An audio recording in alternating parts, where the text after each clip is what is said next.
कर्म कांड करने वाला ब्राह्मण, चाहे कथा करने वाला ब्राह्मण, चाहे मंदिर का पुजारी, चाहे मंदिर का सेवक, कोई भी हो, आप मंदिर में जो दान आए रखो, मना नहीं है।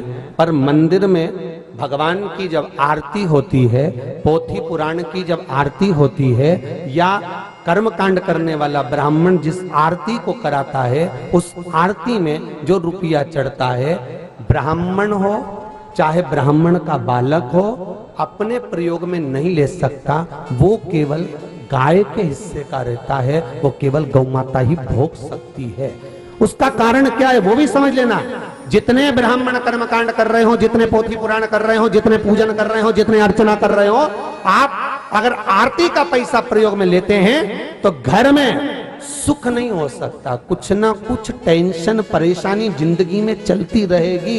एक प्रयोग करो, आप सब पैसा लो, मना नहीं, पर आरती का पैसा आपके नगर में, आपके गांव में, आपके मोहल्ले में, आपके क्षेत्र में कोई गौशाला हो, वहां पर इकट्ठा करो, ले जाकर पहुंचा दो कि पंडित जी ये पैसा भेजा है, गौ माता के चारे में लगा देना, ये गाय के स्मरण में लगा देना, ये गौ माता के उस भाग में लगा देना, गौ माता के चारे में लगा देना, गौ सेवा में इसको समर्पित कर देना।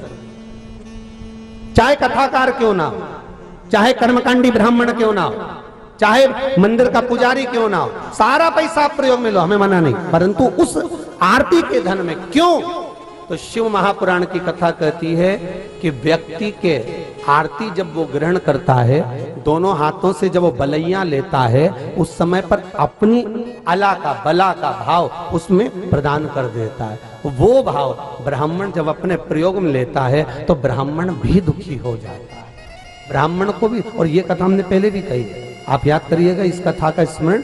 मुंबई के स्कंद पुराण में, जब मुंबई माहेश्वरी समाज स्कंद पुराण कराई थी लगभग 3 साल पहले, हमने उसमें भी इसका वर्णन किया। कभी यूट्यूब पर निकालिए, उसका स्मरण करिए।